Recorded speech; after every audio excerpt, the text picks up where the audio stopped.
this is gonna hurt. It's time for the Suffering Podcast.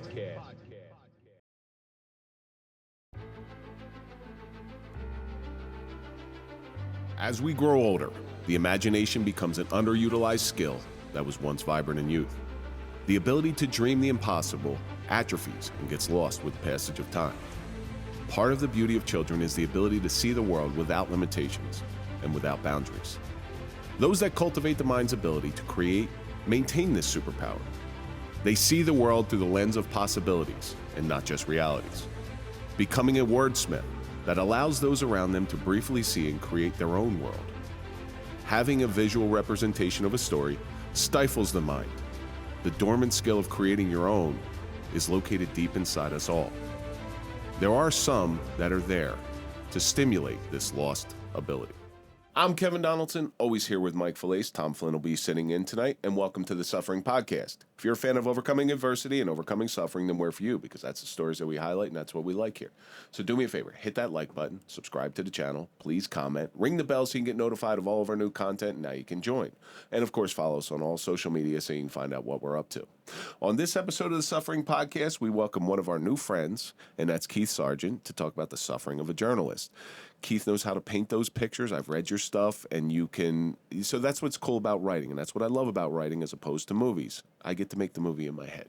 Thank you so much for coming in. Thank you for having me. It's an honor. Before we get into anything, a so big shout out to our marquee sponsor. That's Toyota of Hackensack. We don't trust anybody as police or as podcasters, but we do trust Toyota of Hackensack. So go to toyotahackensack.com and let them find you a car. So, Keith, each week we take a question from our audience. This week's question, I like this one too. It comes from Stickler's mom.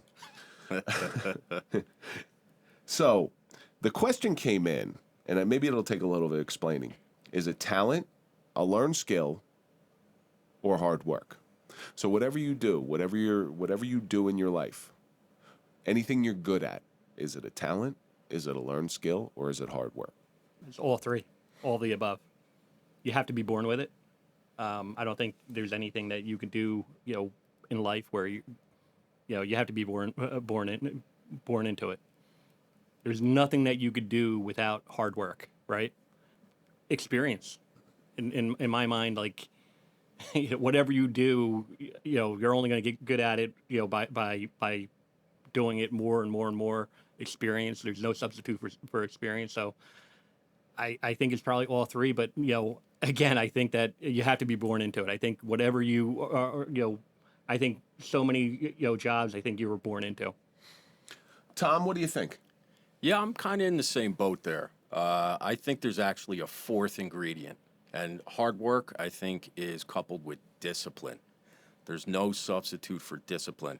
Having a schedule, keeping to it, keeping yourself accountable, it enhances the other two. You can learn a skill, but discipline is absolutely necessary. And discipline will give you the freedom to move inside whatever your vocation is. It is a combination of all three, but there's one ingredient here that Stickler's mom did not put in here, and that's passion. You have to have a passion for it, because everybody has a talent. Some people's talent might be just, putting their hands together and making a fart sound with it. Like, that might be their talent, right? But if it comes easy to you, you're never going to appreciate it. But if you have a passion for something, even if you don't have as much talent, that internal drive will make you learn that skill. And guess what? Before you know it, you'll be able to work within those boundaries of whatever you're trying to do, and you'll realize that, yes, I do have a talent, but a talent is born out of that passion for whatever it may be. Podcasting, I didn't know what I was doing with a podcast. It took me time to develop any type of skill or talent, but I had a passion for it. So there's my first building block. And then on top of that, I learned that skill, and then I found out maybe there was a hint of talent, but ultimately that hard work. That kind of goes hand in hand with discipline. You got to have that discipline to put in the hard work, and then good things happen. Yeah. So I think that's the best answer that I can give on that one.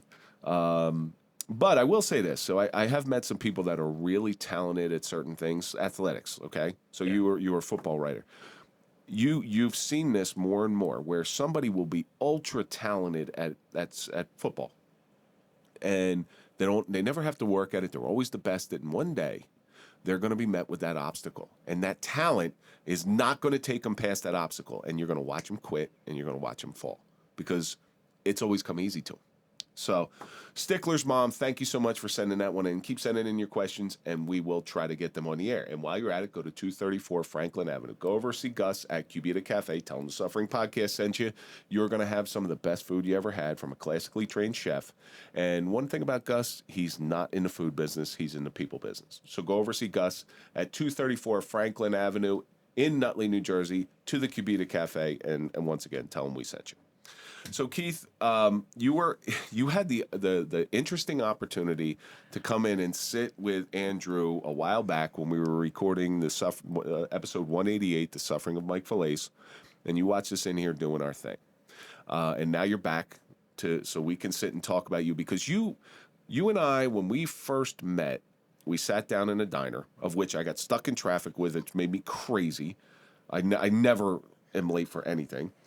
And you were telling me, I was outside, you started telling me about your father. So it made me really interested in how you grew up. So why don't you tell our audience a little bit about yourself? Okay. I'm gonna start from like the middle, probably where most people know me as a sports writer. I haven't been covering sports for 4 or 5 years, I guess, since COVID. Covered Rutgers football for 20 years. That's kind of what people know me. That's the reason why I have a, Twitter following, and so I'll start from the middle. But I grew up in Middlesex County, Old Bridge, South Amboy. I was born in. Had a nomadic childhood. Parents, were on and off. My mom and dad really fought, a lot, but they worked at it. They always, the common bond was me and my brother. They always tried to make it work. My father, there were times where he wasn't, in the picture, and there was times when he came back, and my mom took him back, and always tried to make it work. My mom was one of the hardest working people, worked in catering, restaurant business, and kind of where I get the work ethic from.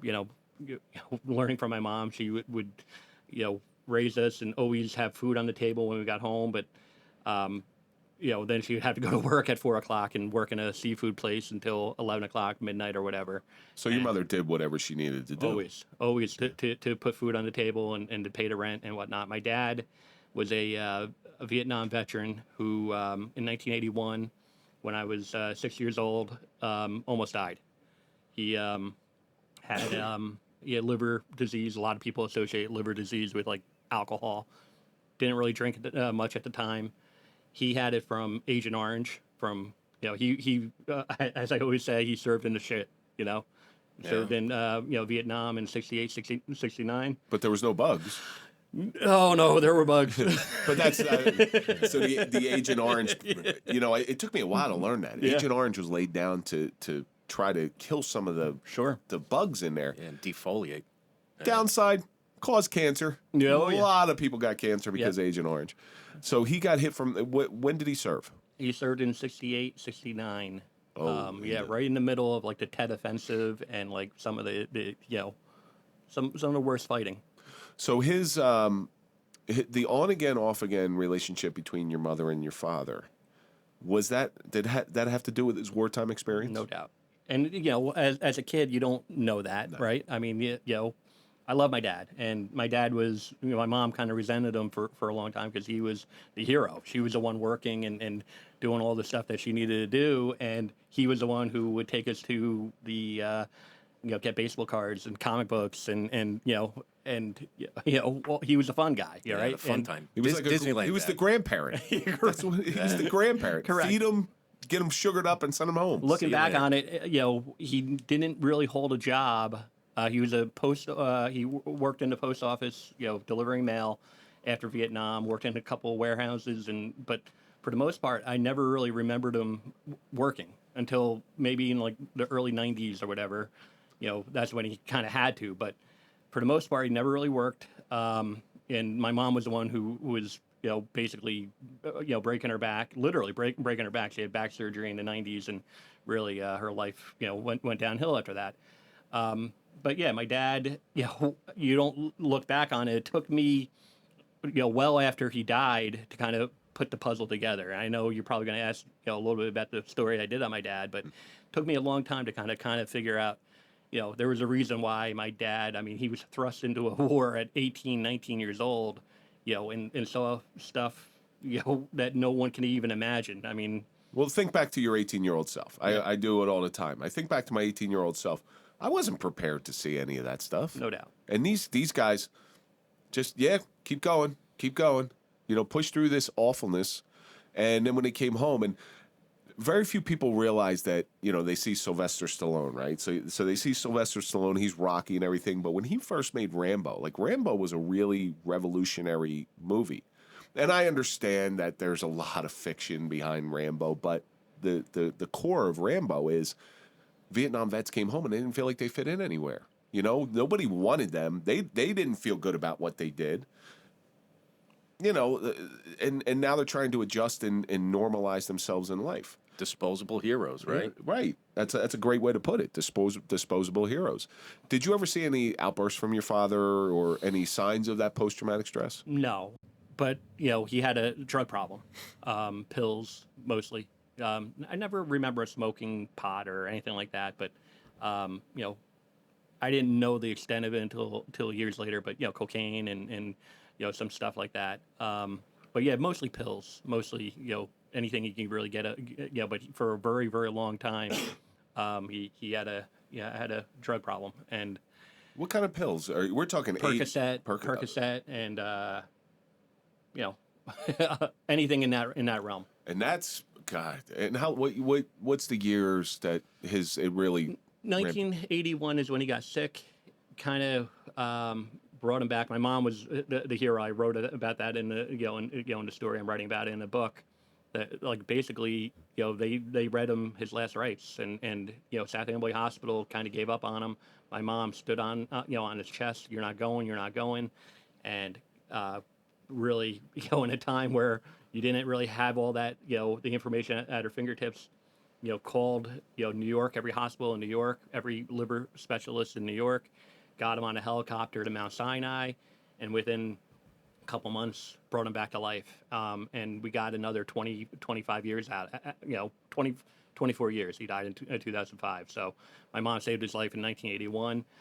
But when he, I remember like drips and drabs of it, right? Like where like he was. I'm a big Dodger fan. I'm a big baseball fan. I'm right? very sorry about that. Yeah, condolences. So we grew up. That was kind of our summers. Like we would follow the Dodgers and whatnot. In 1988, they went to the World Series. It was Game 1. Tommy Lasorda. Yep. And we were going through a lot of family issues. My parents were separated. She welcomed him back, and he was living there. He said he was going to go out to get soda or popcorn or whatever.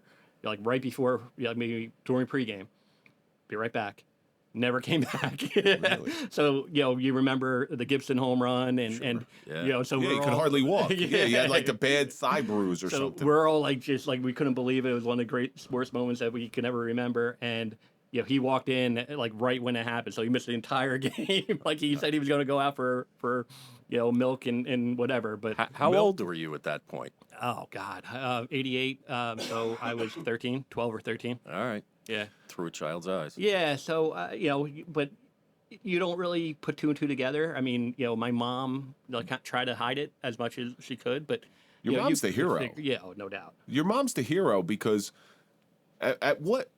when is your mom still with us? No, she passed away. She passed away. Did she ever sit there and talk to you about anything that did with your father? She again, she forgave him for all of it, and when he got really sick in 2005. I just want to point out what's on my mug. I love it. Forgive. Yep. When he got really sick in 2005, he was sick for about 6-8 months or whatever, and she was at the hospital every day. But she saw something in him. Oh, he had a good heart. That transcended No the doubt. damage from the war. Probably. And that's why I say your mom is the true hero in this, because while your father was doing some of these things that weren't very conducive to a relationship, she saw something in him to keep bringing him back into your life. Yes, I understand that it's you and your brother. I get that, but there's got to be something there that she saw. Like, it's unfortunately women think they can fix us. There's really not a whole lot of fixing. No. And God bless them for doing that stuff because they believe in us more than we believe in ourselves. You are a good interviewer, by the way, and you do get to the root of it because there's no doubt about it. And for a very, very long time, she resented, war and what my dad went through because of it. So when I sat down in 2020, during COVID, my aunt passed away, my father's sister, who he was very close with as a child, and he wrote her a letter in Vietnam pretty much every day that he was over there. I never had any of those letters until she passed away. She passed away in 2012. My uncle gave me a gift, a box of Vietnam photos. That's cool. Yeah. Really cool. But you're busy. I skimmed through it very hard. It was probably only 7 years after my dad passed away. I know it sounds like a lot, but you're still, You're still not in hurting. that place. You're not in that place. So once I started going into the 2020, when I started, we had a lot of time on our hands. I started really reading all those letters. I gained an appreciation for it. My mom never got there, I don't think. I don't think she ever got there. She didn't really, she resented, everything that the war, did to him. So those letters that your father wrote, I got to ask this because I had a similar experience with this. So the earliest letter that he wrote his sister, was it bright-eyed, idealistic? We're going to go out and we're going to get Charlie. We're going to do all this stuff. And then by the end, you start to, because the reality of war has hit him. Most of it was cheery, upbeat. Going back to that first question, which was a great question, you talk about talent. Like, I never knew my dad. He was a really good writer. And I read, these are 3-page letters, but I know where I got it from. I mean, he was very introspective. Never talked about the danger and what they were going through. So the reason I asked that is I have the letters that my uncle, who died in World War II, wrote my grandmother. All right. And he enlisted when he was 17 and he was killed in 43 in a plane crash. His first letter is, and I love the terminology. That's why I love those letters. It's like, I'm going to go get the Japs, which you can't really say Japs anymore, but he did. I'm going to go get the Jerrys. We're going to save the world. And then by the end, it's like, I just want to come home. I'm tired of this. This is ugly. And it was, you saw the digression of this idealism of going out and saving the world. Because we get it as cops all the time. It's where, you start and you're a rookie and you just go out there and you're gonna make a difference in everybody's life. And at the end, you're like, the fifth domestic at this house again. I don't care. Like, he lumped her up. What'd she do this time? Yeah. That's the type of apathy that you get. And war brings about that stuff. Combat brings about that stuff. And that's why I was interested in that stuff. So he didn't let any of that go. He did not. Again, most of it was never talking about the danger that they were in. It wasn't until, and I think you're probably going to ask me about how the story evolved, but where I read a letter that he wrote to one of his foxhole mates, right after he went home, and it was soldier to soldier, basically telling him what they had gone through, that there was a raid and an ambush, and they lost 12 members of the platoon, a week after the other gentleman had left, went back home. Oh, wow. Yeah, so it was soldier on soldier, but there was none of that ever in the letters from my dad to his sister, to my aunt. It was there was a lot of humor to it. There was a lot of, stuff. Hey, I'm that they're okay. going through. Yeah, we're fine. I'm okay. I'm still thinking about you. I miss you. Yeah, stuff like that. But I mean, I could really almost see him writing it and trying to, let everyone know back home that, there's nothing we could do. That don't feel sorry, and It's funny you say your father was this great writer, and he probably had a talent for it. Sure. If we want to go back to the social media question, and then you picked this up. When did you start scribbling stuff down? I don't. It's a weird profession. It's not like, hey, we got a job opening as a reporter. Why don't you try it out? Yeah. I learned how to read from the newspaper, from the sports pages, from the box score, the baseball box scores, right? Back in a time where, newspapers were king. I mean, the amount of information that you would have at your fingertips for 35 cents or a quarter every day was unbelievable, right? And we always had the local newspaper, which was the News Tribune in Middlesex County, Woodbridge. We always had the New York Daily News, and I think we had the New York Post. We always had 3 newspapers every day, and we would talk about it at dinner, or we would, that's how I read every day. So I kind of, I morphed into it really. So I took a class in high school, didn't really stick. I didn't really like the teacher. I went to college. Like a journalism 101. Yeah, well, in high school it was just the school newspaper. Oh, you got that's. I didn't like it though. I didn't like it, and I didn't like the teacher. I didn't really, it was. So I didn't. I thought I was gonna go. I went to college to be a teacher, and like a month into it, I said, you know what, let me give it a try. And the sports editor, who's still like one of my best friends today, I just was in awe of what he was doing, and I kind of copied it from him, like emulated him, and. Well, I loved it. I fell in love with it right as soon as I did it. It's funny when you read an article, and somebody who really knows how to write, when you read an article and you're swept away by that article, and you can see things in your head, and you can see whatever they're trying, the canvas that they're trying to paint. That to me is inspiring.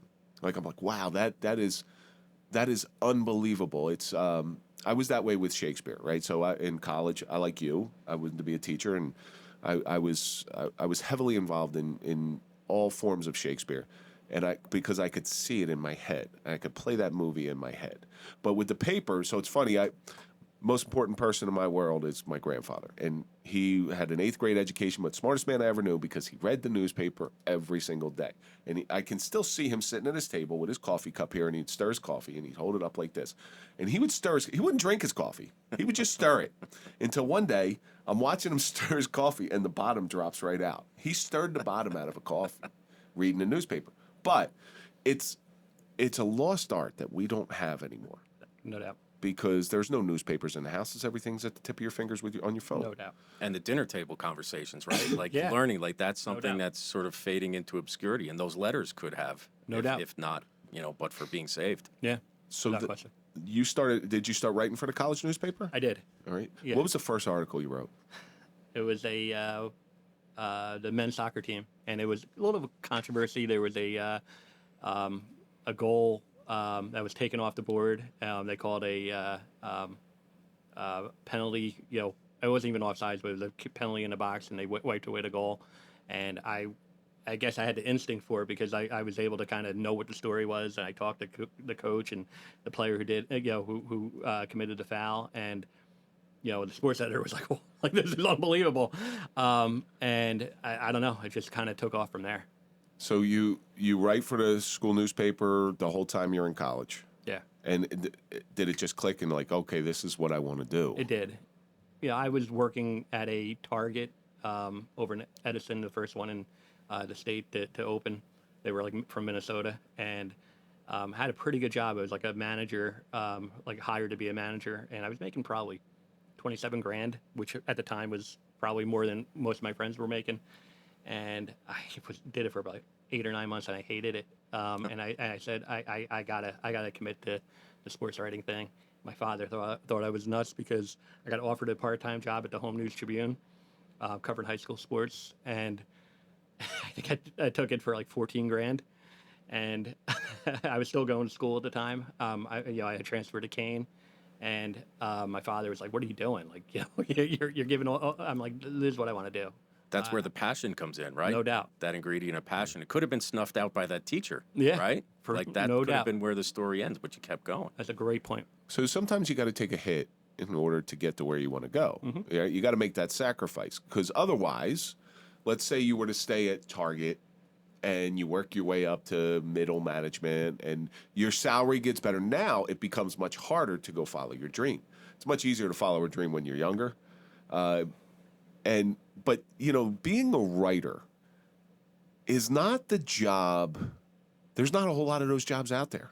And that's to your point, Kevin. Like there were many years where, I had to reapply for my job. There were furloughs, and there were, a lot of layoffs. Right. I mean, newspaper business is well documented. What we've gone through. Right. And so I did get. I got my degree. I got my teaching certificate. So all along, I'm like thinking, okay, this is going to be something I fall back on. Had probably 3 or 4 offers. Every time it was just a little bit less money than I was making at the time. Like starting teaching salary was 42 at the time. I could probably coach, but supplement it a little bit. But I was having too much fun, so it got to a point where I'm like, I don't want to, pull the, jump, just yet. I want to continue doing it, and then all of a sudden, 5 years becomes 10, and then becomes 25, and now I think 1997 to now is 27 years. 27 years as a employed writer. Mm-hmm. That is like, that's that golden ticket. That's like loving to play the guitar and being able to make a living being a professional musician. It's one of those things that's unheard of. Most people, the majority of people who do any form of writing, they do it on the side. They do it as it's a passion project. It's not a career. They'd love to make it as a career, but you had a unique drive where you saw what you wanted and you were able to jump into it full force. You're like, no, I can't have a plan B like this. This is what I want to do, so I got to make it happen. So that's pretty interesting. But you early on, it was just sports. Yeah. With any hopes of doing anything bigger? No, it was. I covered high school sports, which I loved, and that was the hardest. I know, Bobby, was one of your good friends, and he's dabbling with it, right? And, yeah. And I the read Hudson him all Observer. the time. Exactly. And I always say, that's the hardest form of sports writing because you don't have the stats and you don't have everything kind of fed to you like when you cover the pros, right? So it's the truest form of sports writing, right? I loved it, but that wasn't going to pay the bills, or long term. So I ended up covering Rutgers men's basketball at a time where you would travel and you would really cover the beat the way it was supposed to, and then I jumped on the Rutgers football beat in 2005. I had covered them basically every year of Greg Schiano, right from time he was hired, but really got onto the beat in 2005, right when they started going to bowl games and right when, they got really good, became like a top 25 team. For what paper? The Home News Tribune and Gannett papers, Asbury Park Press, all those. Oh, Asbury Park Press. Yeah, they're not real happy. I don't like Asbury Park Press. I'm sorry. No. They're not real friendly to the cops, that's why. They are not. Not so much. I'm not offended. I left there in 2014. So. Yeah. But yeah, so I was able to kind of always, do what I wanted to do.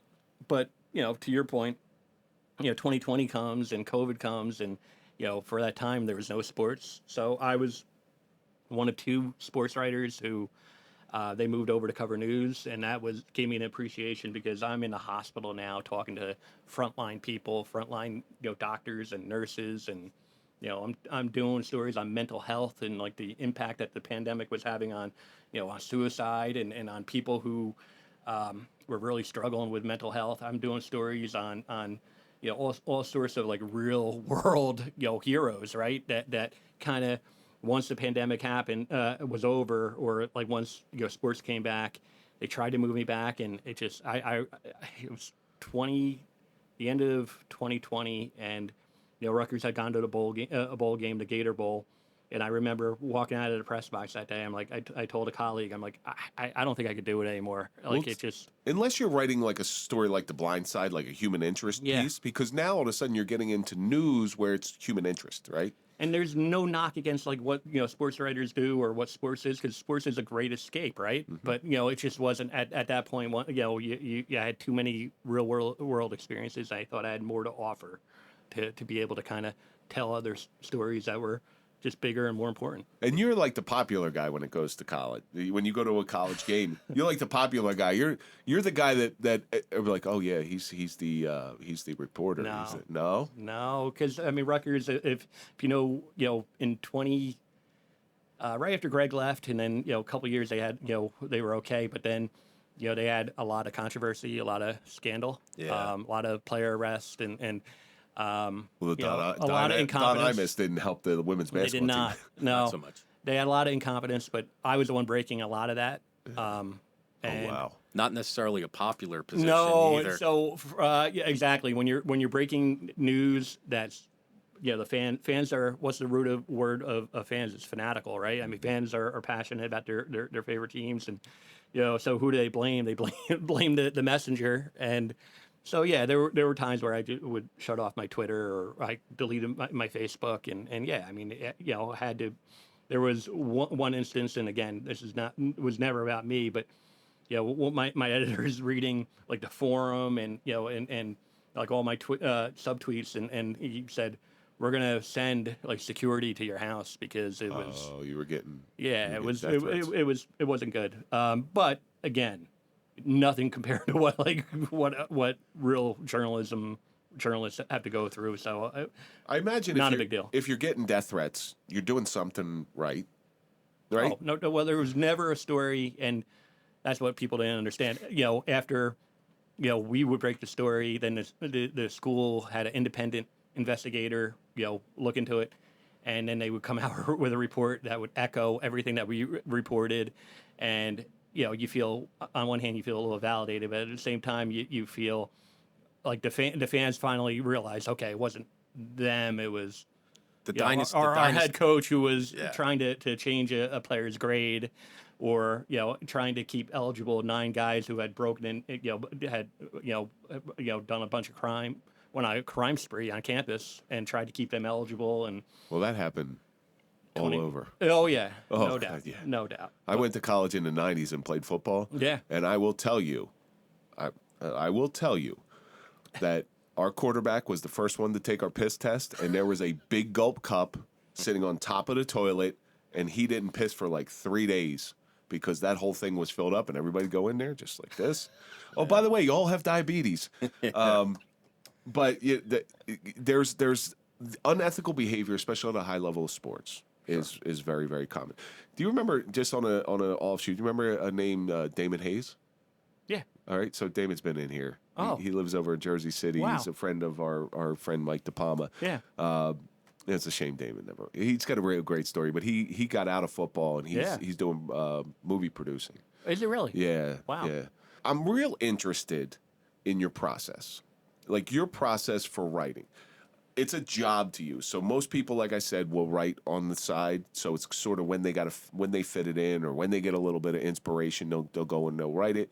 But for somebody who's got their job as a journalist, as a reporter, you have to actually put time aside in order to write. So tell me a little bit about your process. The key component to any law enforcement officer being the best version of themselves is through education. Sherrie Allsup is a leader in providing that education to police agencies, preparing them for the all too frequent dealings with sexual assault victims. You've seen Sherrie on episode 169 of the Suffering Podcast. She survived incest and almost daily sexual assault, so she comes from a place of experience and true understanding. Sherrie has the intelligence, commitment, and compassion to open the eyes of those on the front lines, while providing the tools to effectively deal with a difficult situation. Sherrie's instruction comes from experience and multiple certifications. Training with Sherrie will offer on-site training, customized schedules, specialized instruction tailored from a victim's perspective. You are going to hear Sherrie's heart-wrenching but inspiring survivor story. Learn proprietary trauma-informed training techniques, uncovered victim-centered interview methods, while earning continuing education credits according to your state guidelines. To be the best, you must learn from the best. Let Sherrie also guide you through the delicate cases of sexual assault from a victim's point of view. Be a source of comfort to those victims affected by these traumatic experiences while producing a solid investigation and uncovering details that often go unnoticed. To find out more or to contact Sherrie Allsup, go to sherrieallsup.com. That's SherrieAllsup.com. Every story I do, I have to, the juice has to be worth the squeeze. Okay, so there's no way I can invest the time that I'm going to do, and we're going to talk about the current story, I'm sure, but there's no way I can invest the time that I do unless the story hasn't been told, or if it has been told, that I have to tell it in a unique way. I had to bring new reporting to it. I have to be able to answer questions that other people did not. So in order to do that, it always starts with a story idea, and a lot of times, I mean, I'll be honest with you, I talk to people all the time. I read a lot of different people, but a lot of times it does come from the public. The public will my email now, I can't even get to some of the stuff, and I have to pass it on to other colleagues who do a great job with it too. But yeah, that's a great problem to have as a reporter, though. Yeah, that's a really no, I'm not complaining. Yeah, that's a great problem. It's like, hey, I have too much to write about rather than having to create stories to write about. Yeah. And so when you actually get the idea of the story, you sit down, do you do outline, like is it mechanical to you, or I guess what I'm trying to say is it a mechanical thing to you where you have a process outline, fill it in, investigation, do all that stuff, or do you kind of know where you're going? So I'll tell you the backstory of a story that ran in March. It was on a you can read it now.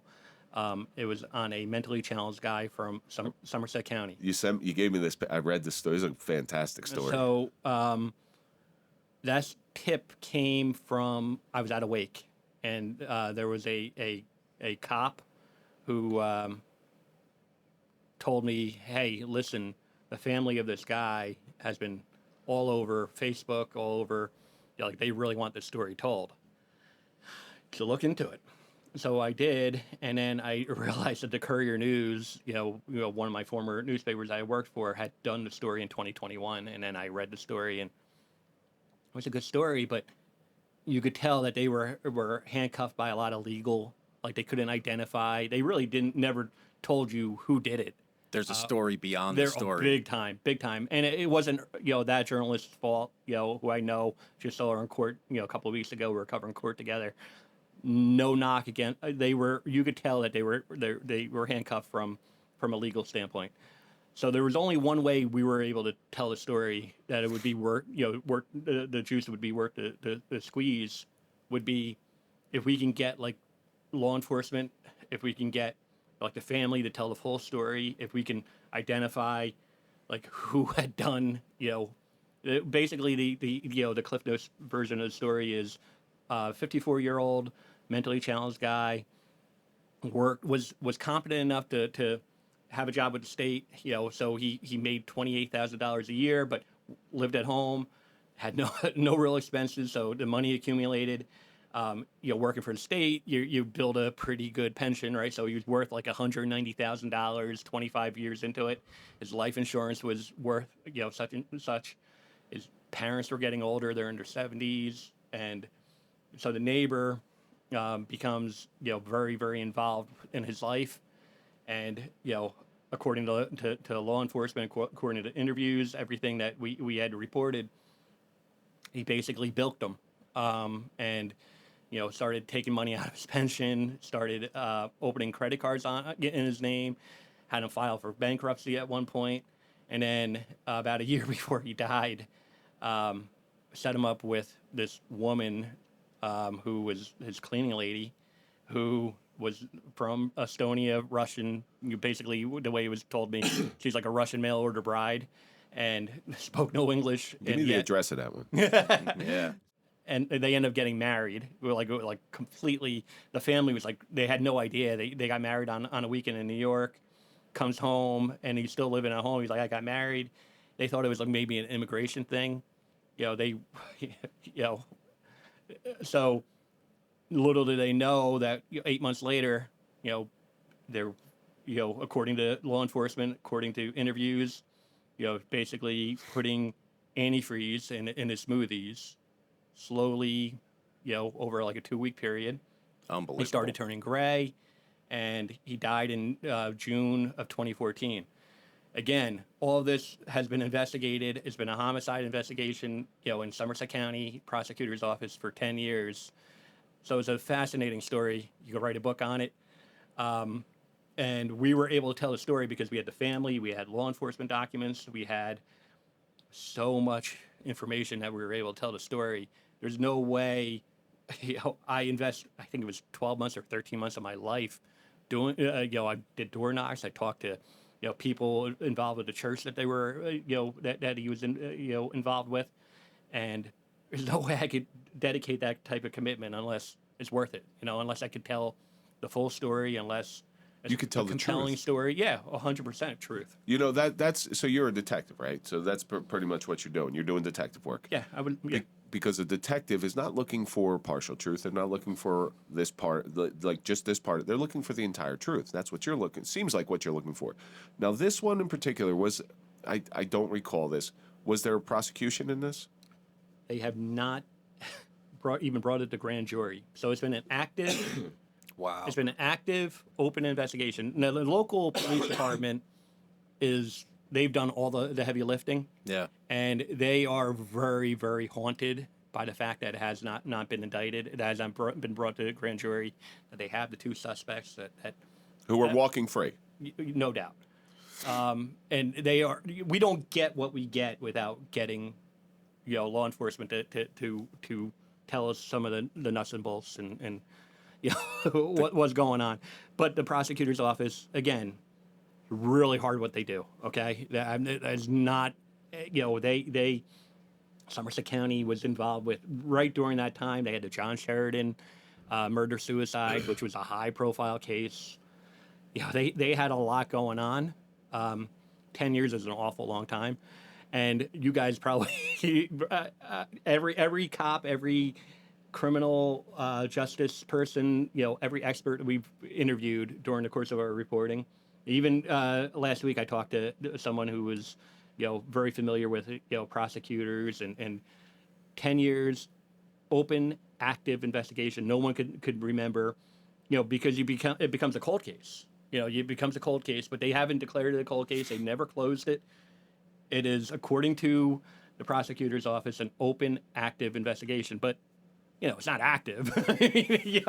They're not interviewing people. I mean, it's not. But Maybe it can be now, shining a little light on it. Well, that's what you do. Okay, you take something like that, which is sort of hitting a dead end, right? You shine a little bit of light, and you get some more interest. You get people rejuvenated and realign the mission. Now, those cops, they got to be kicking themselves in the butt because they know, like, it's not what you know, it's what you can prove. I gained a new appreciation because most of those cops live in town or they know that what happened. They know they not only that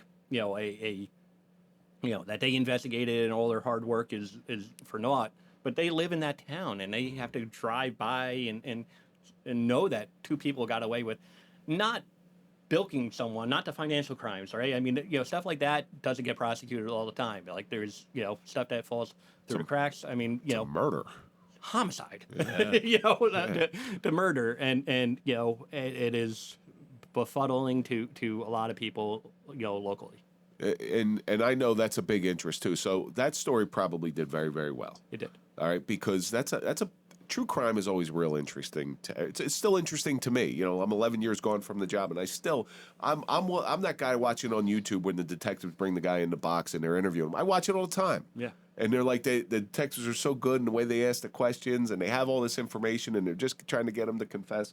So that's now when you culminate a story such as that, what kind of personal satisfaction do you get? It's like, you can put your head on the pillow knowing that you did your job very well. A lot. I probably would leave the business if it wasn't for if I still get satisfaction by opening up the newspaper and seeing, my byline on the front page of the newspaper.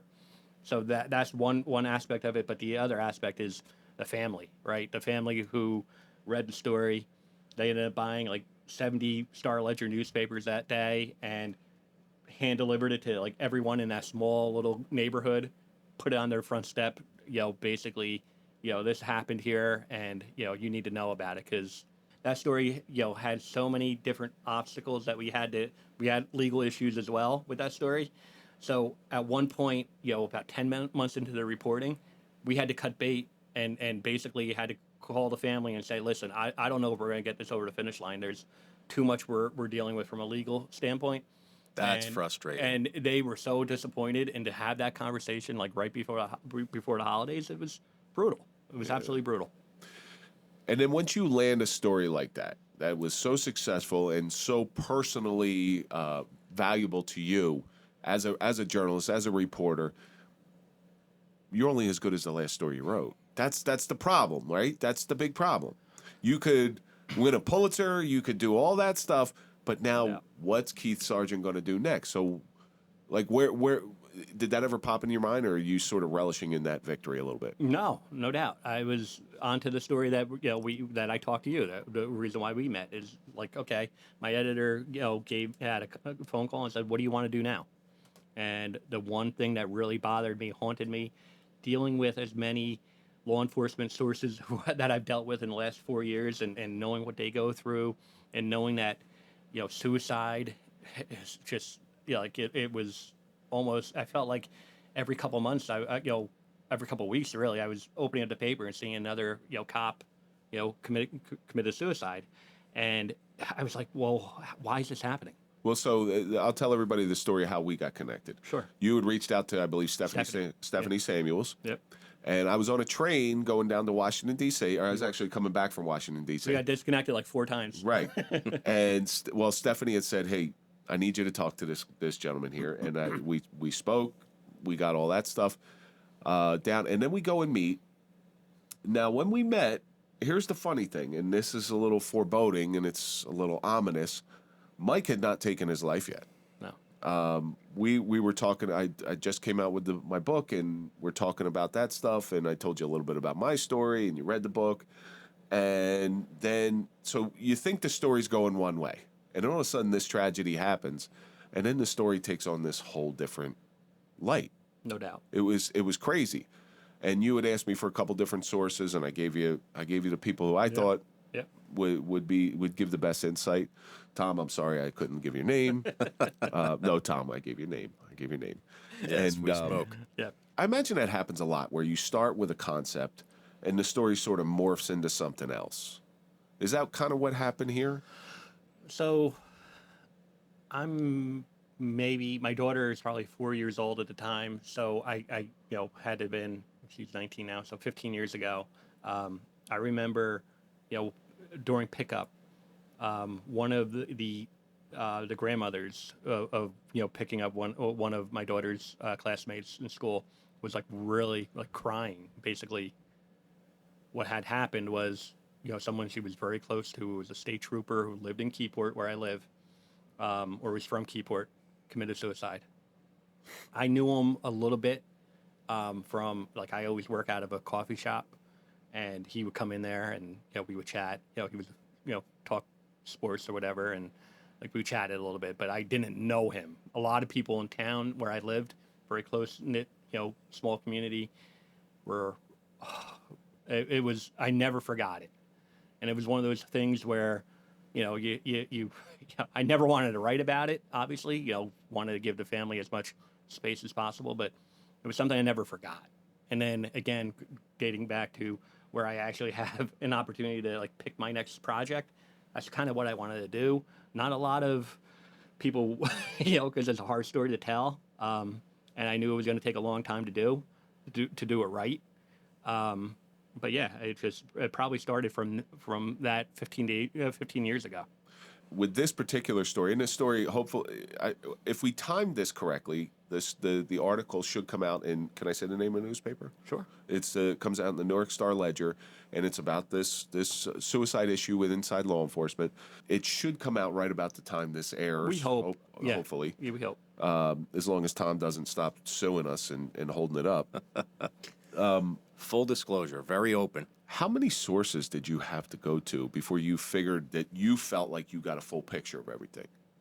I think I added it up. I talked to 48 people. Wow. For the story. But there were some people who closed the door on you, though, that didn't want to talk to you. Oh, yeah. Which is crazy, because this is a problem. Big time. And that was the biggest obstacle. And it was nothing like, I think when I talked to Tom at the end of our conversation, he admitted he doesn't trust journalism, journalists, right? I mean, at one point, like, you have, and I don't blame you. I mean, we talked about the Asbury Park Press, right? But NJ.com, the Star Ledger where we work, have done stories about, police and salaries and force and some of those issues, right? So, there is a barrier between journalists and and the law enforcement community, right? Understandably so.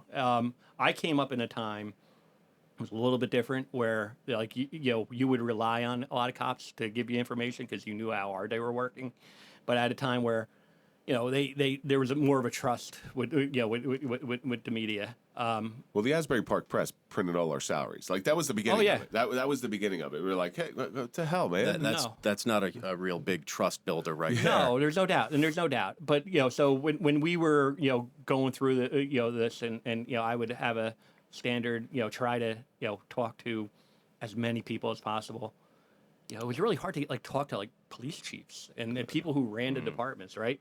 And I won't tell you who because you'll read the story. But two major cities in the state, the chiefs from those, but it took a while, and they were amazing. Once you get them talking, it's an issue that everyone wants to talk about. They all have they all see it as a huge problem, but to get them to talk about it, very, very difficult. I think in this day and age, I think that is going to get easier as a problem as a whole. I think it's going to get easier because the old guard who, a lot of these police chiefs have 30, 35 years on. And when they first got on, you didn't talk about this stuff. You swept it under the carpet. This was not something that you really wanted out in the public. That's changing now. You got some younger blood coming in. And these people are ready to, let's get rid of this. Let's figure out why, and let's get rid of this. And the more we talk about it, the more we normalize it, and then we can sort of get rid of it.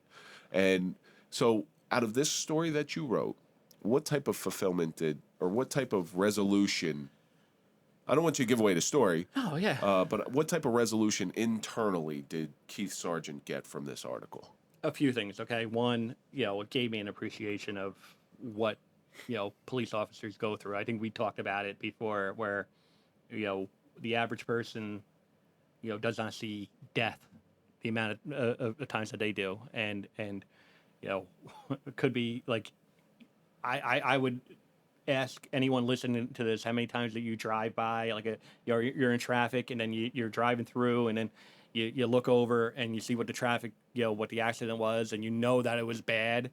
And you're just shivering, oh my God, something catastrophic happened, and you just saw probably someone died. That happens. That's a routine occurrence for police officers who roll up onto the scene of it, and no, they don't have to use their gun or there's no, but to actually see death, the amount that they do, it's just the amount of baggage and the stuff that they go through. That probably more than anything gave me that appreciation. And I from my standpoint, I love talking to interesting people. All right, I love talking. Trying to. One thing I about your book, right, and I'm trying to do it with I'm writing a book about my dad. The Vietnam story. And the reason why it's taken as long as it has is my editor wants me to open up a vein and basically write about myself. And you did that phenomenally. I mean, you literally just. Which I admire. Emotional vomit.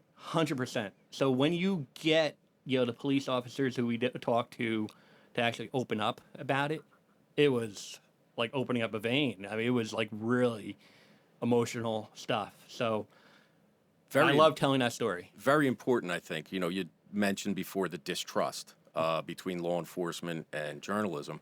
But with these issues, the issues that we talk about here, I think there's a higher value, and I put it on my mug. It's truth over silence, right?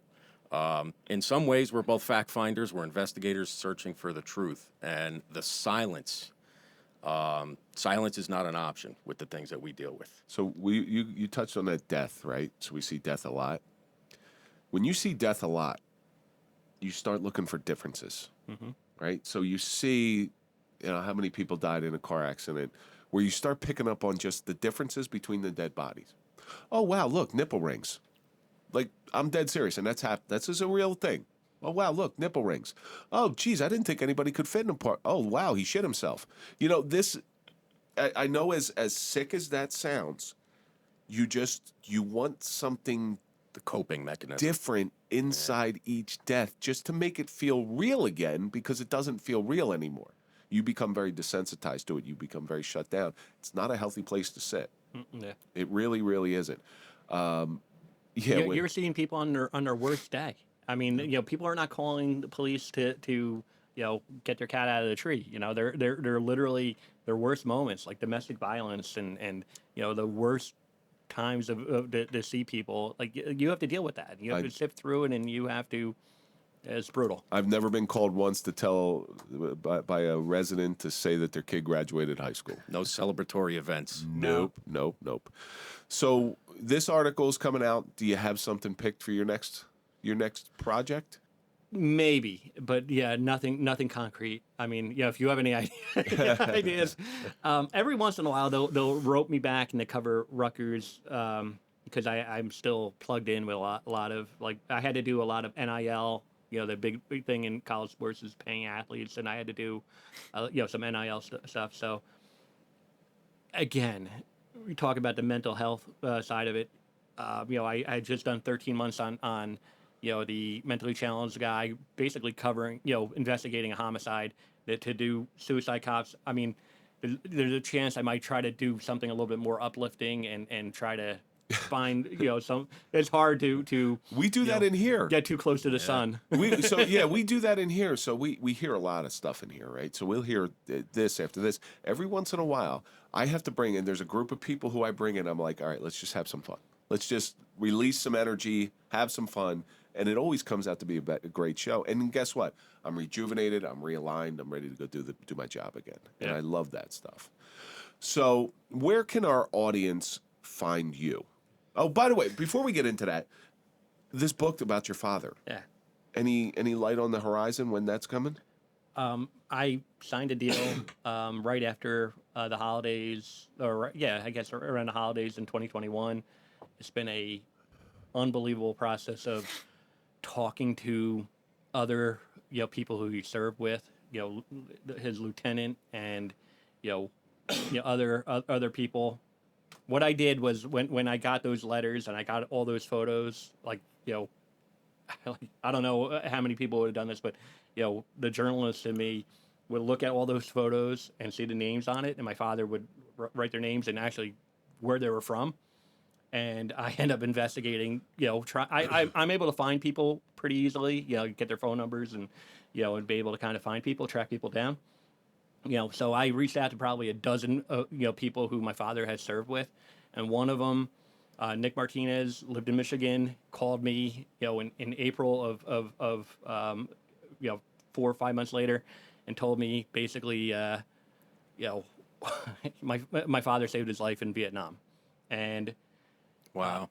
Which was unbelievable. Like, so again, a journalist and me, I find my tape recorder. I'm like, I got to record him. And we talk for a half hour, and he's like, basically, I wouldn't be talking to you if it wasn't for your dad. He was my best friend. I've been looking for him for 50 years, right?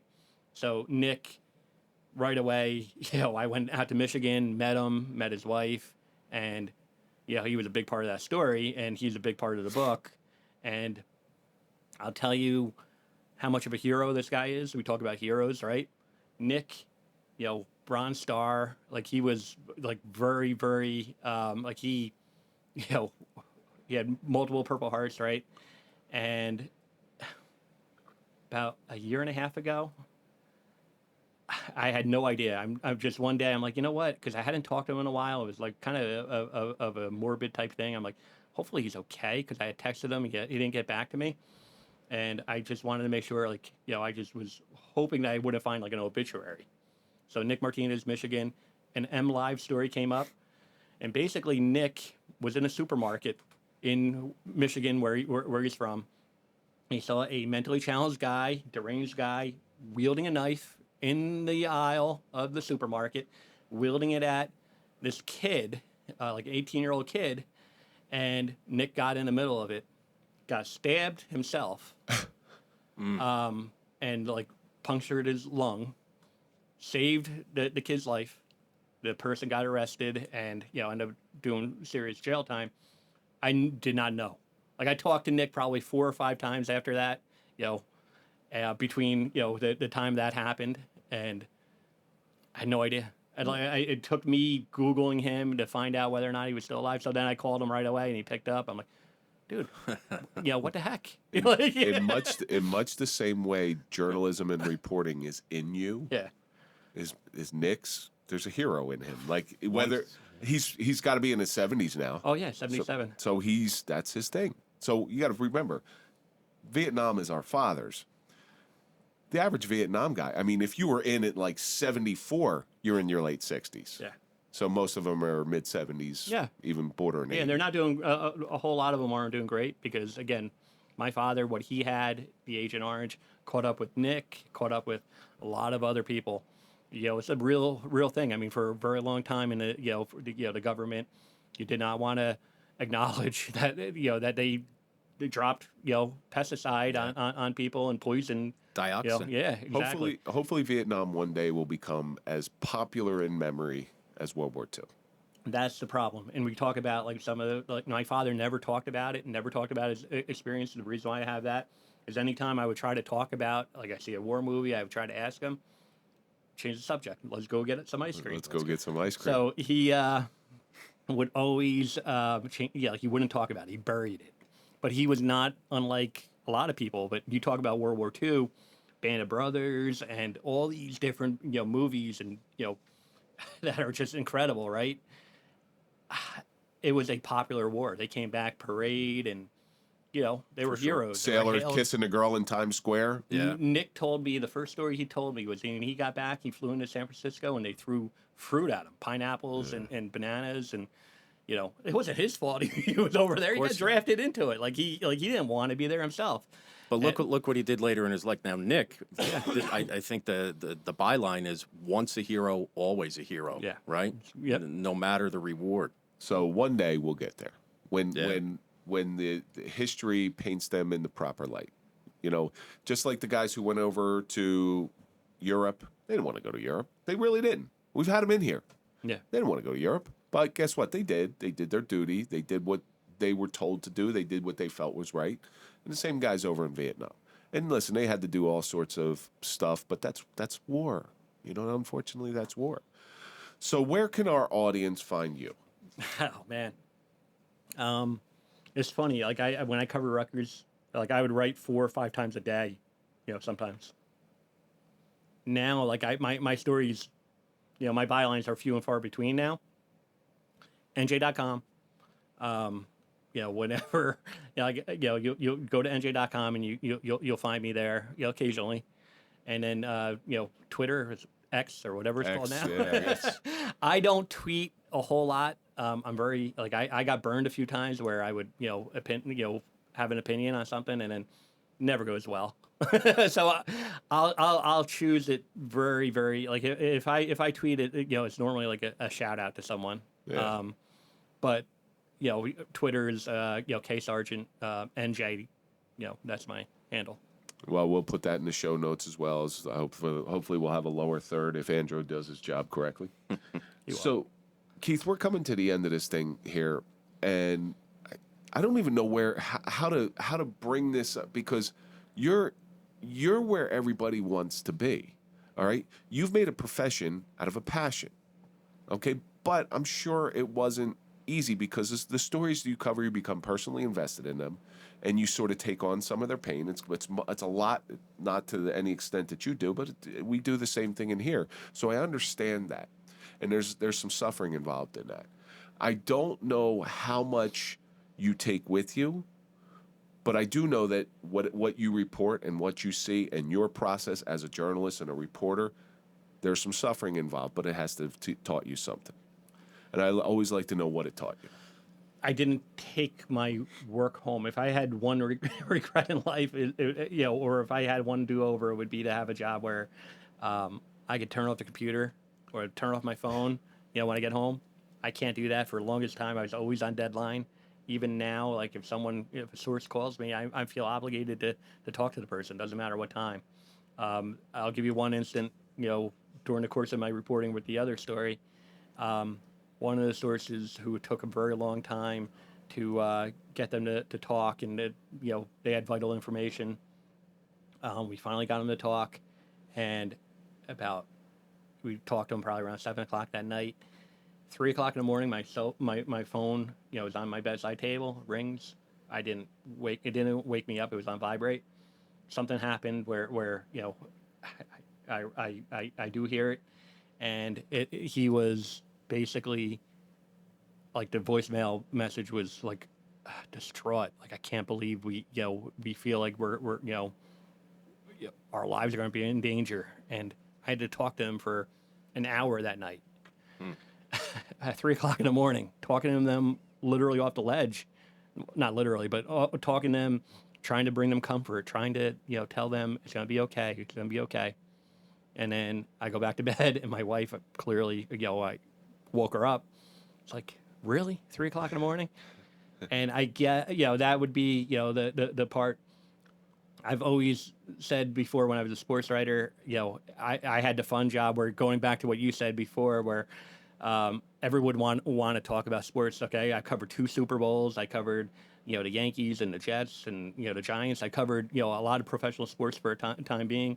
People would love to talk about that, but now, when I think people understand. If there's one thing that I think my friends have gotten to know me, I don't really like talking about like my job. I think one of the things that you talked about is like I don't want to associate myself with other journalists to talk about what we do. I want to talk with other interesting people. I want to know what they do, and I guess, I try not to make it about me. I try not to bring my work home and try to talk about my work, when I'm outside of it. I don't know if I'm doing a great job with it, but it's gotten me to this point. But you're trying to bring about some resolution in the articles that you write, and that's pretty much what you're trying to do. And that would be, circling back to the cop story. That would be the one thing where, if anyone's going to read it, as a sports writer, even you always try to find an answer, right? Yeah. There's no answer to I'm going to spoil alert. There's a lot of answers. There's a lot of theories. There's a lot of why, but there's no answer.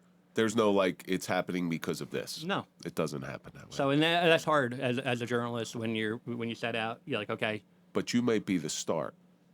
All right. So the article that you wrote may be the start of that search for that answer, because I think the answer's out there. Everything has an answer. Okay. It's how do you look for it? How do you find it? It's just not very evident. So that's what articles such as yours do. They sort of open everybody's eyes. I hope. Well, I do appreciate you coming in here, and thank you for having me. I'm so grateful for you. I'm so grateful to make this connection. I'm so grateful to know you. Yeah, for sure. And that's going to do it for this episode of The Suffering Podcast, The Suffering of a Journalist with Keith Sargeant. And let's think about all the stuff that we learned.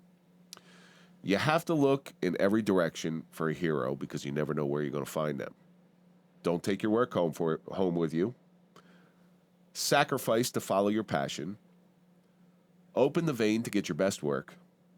Is the juice worth the squeeze? But most importantly, let's go get some ice cream. There you go. And that's going to do it for this episode. Don't forget to go to popple.com, put in the code TSP20 for a 20% discount on your digital business card. Follow us on all social media. That's Facebook, Instagram, LinkedIn, X. We're now on Rumble, and of course, OnlyFans. Follow me at Real Kevin Donaldson. Follow Tom at the Tom Flynn. And of course, follow The Suffering Podcast. And we're going to see you on the next episode.